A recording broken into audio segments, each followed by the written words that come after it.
रखी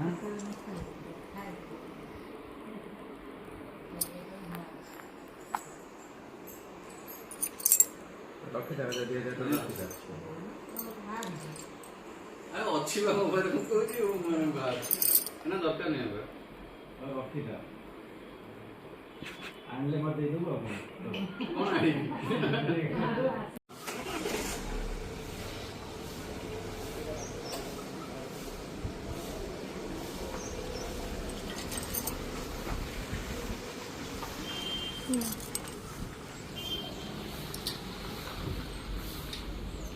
आई जय Jagannath. I hope आपण मैंने समस्ते बहुत भलरे थे। तो यांकर आज शूटिंग थिला तो से ब्रेकफास्ट करके बाहर गले तो मुझे गोटे छोटिया क्लिप नहीं एंड तापर आपण मैंने कमेंट रे बहुत सारा मत रिक्वेस्ट करते कि दीदी छतु रेसिपी किसी गोटे नहीं कि आसतु। सो फाइनाली आज मु छतु रेसिपी नहीं कि आसी सेटा पुणी मो मामा स्टाइल रे मामा केमिति छतु बनाती मो से स्टाइल रे आपण मानक आज बनई की देखेबी मामा को इंस्ट्रक्शन रहइबो एंड मु बनैबी। तो डेरी न करी सीधा जीवा किचन को एंड मु छतु रे कौन कौन मसला यूज करछि आउ केते क्वांटिटी रो कौन सब जिंस नउछि सेटा देखिबा चलंतु।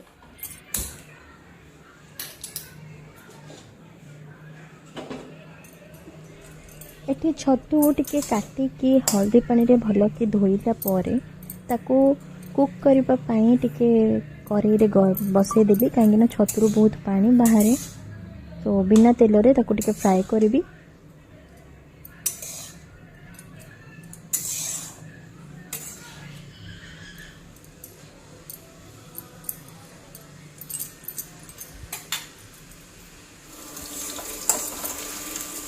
जन छतु रे टिके आलू न पकेले तो छतु रो टेस्ट आसीबनी से गोटे आलू को टिके तेल भी फ्राई करके काढ़ी देबी।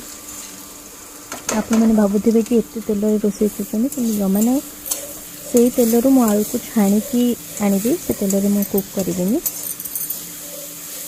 देखिपे छतु पानी बाहर सारा पर छतु ये टाइप रहा कलर तार केमती चेंज हो गलानी।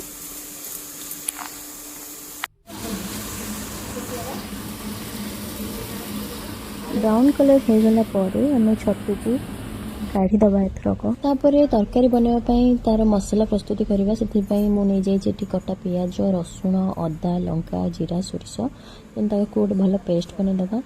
तापर मुझे कड़े गरम करी तेल पकईकी तेल टिके गरम हो गला मु किछि फुटण फुटेली।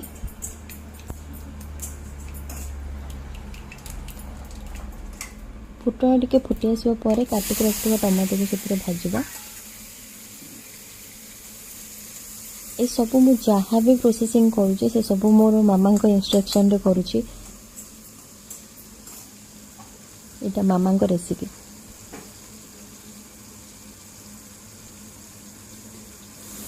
टमाटो टिके भाजी हो सारा पर आमे बाटी रखिथिबा मसाला को ता देहरे ऐड करबा।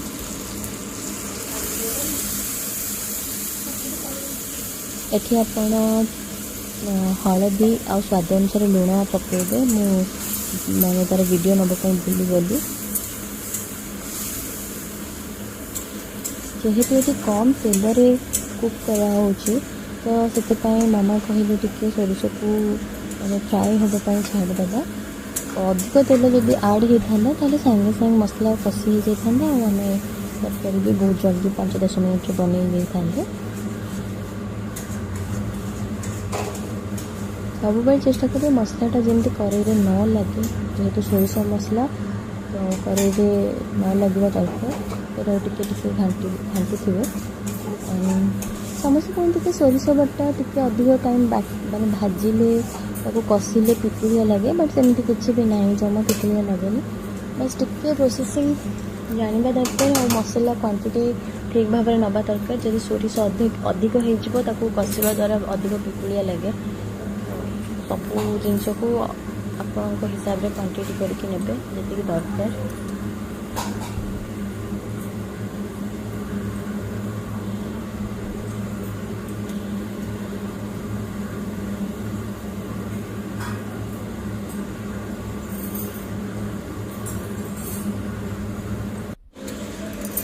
देखिए ये मसलार पानी भी कमिगलानी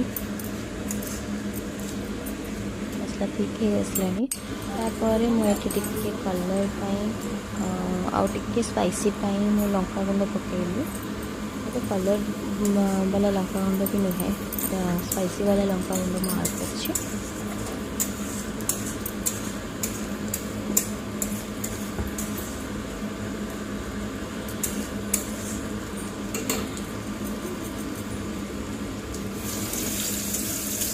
मसलू तेल छाड़ी आसलानी एमती आपड़ टिके करके मसला को भाजिबे मसला को कषिबे कषिबा द्वारा मसला तेल छाड़ी आसो तेल छाड़ला आम फ्राए करके जो आलू को रखीचे ताकू ए ऐड करके कुक करवा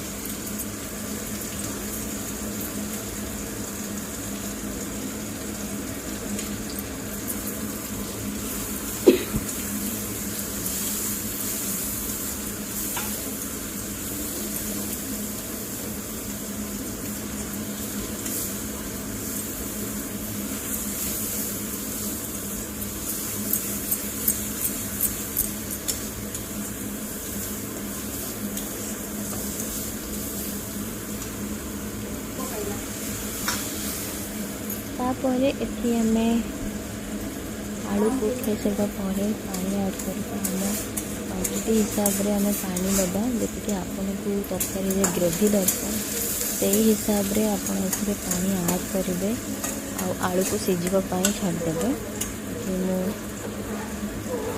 मुझे पानी देके आलू को मैंने भल कि भाजु फ्राए करुँचे तापर ये आम पानी ऐड कर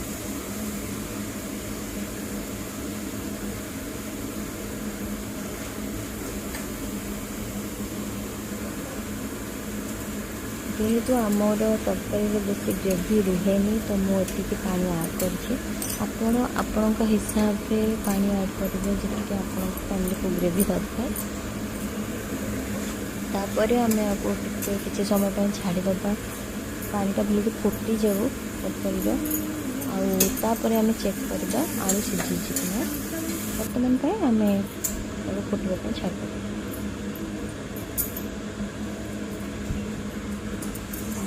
सीझी गला तापर मु छतु को जो भाजिक रखी ऐड करेंगे